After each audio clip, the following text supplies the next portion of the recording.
ভারতে নির্বাসিত তিব্বতের আধ্যাত্মিক নেতা দালাই লামা জানিয়েছেন, তার অবর্তমানে যে উত্তরসূরি বেছে নেওয়া হবে তিনি তাদের কয়েক শতাব্দী প্রাচীন প্রতিষ্ঠানের ঐতিহ্যকে বজায় রাখবেন। এ বিষয়ে সিদ্ধান্ত নেবে তার গাহোদেন ফোড্রাং ট্রাস্ট।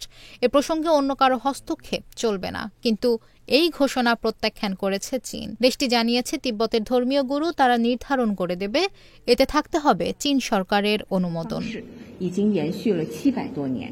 সংবাদ মাধ্যম বিবিসি বাংলা বলছে, আজ বুধবার ৯০তম জন্মদিনে দালাই লামা নিজের উত্তরসূরি সম্পর্কে কোনো ইঙ্গিত দিতে পারেন এই প্রত্যাশা তৈরি হয়েছিল।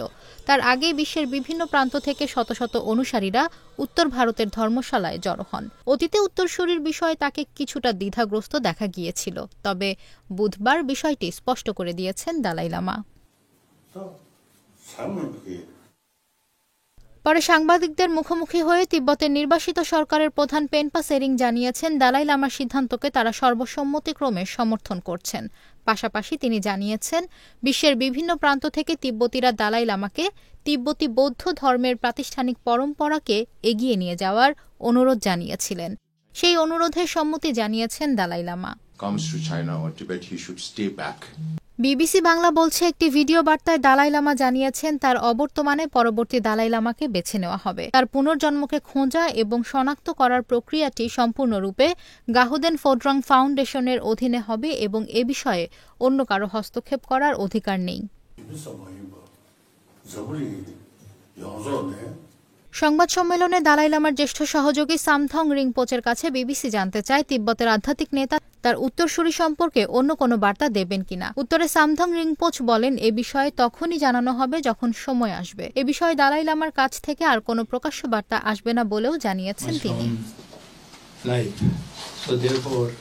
অন্যদিকে পেনপা সেরিং জানিয়েছেন, দালাই লামার জন্মদিন উদযাপনের আগে যে ১৫তম তিব্বতের বৌদ্ধ ধর্মাবলম্বীদের সম্মেলন অনুষ্ঠিত হচ্ছে, সেখানে অংশগ্রহণকারী সকলেই দালাই লামার উত্তরাধিকার সম্পর্কে ঘোষণাকে সমর্থন করেছেন।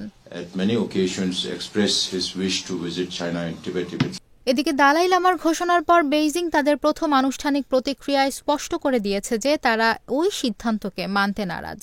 দেশটির পররাষ্ট্র মন্ত্রণালয়ের এক প্রেস ব্রিফিংয়ে বেইজিং দালাই লামার বিবৃতি প্রত্যাখ্যান করে বলেছে, তার উত্তরসূরি বাছাইয়ের বিষয়ে চীন সরকারের অনুমোদন প্রয়োজন।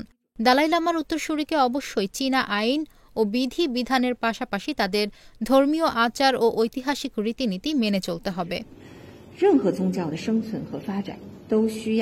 চীনা পররাষ্ট্র মন্ত্রণালয়ের এক মুখপাত্র বলেন, দালাই লামার উত্তরসূরিকে শনাক্ত করা লট ড্রয়িং সিস্টেমের মাধ্যমেই সম্ভব, যেখানে একটি সোনার কলস থেকে নাম বেছে নেওয়া হয়।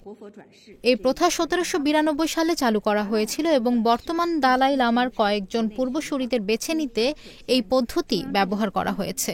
বর্তমান দালাই লামার ক্ষেত্রে তা হয়নি।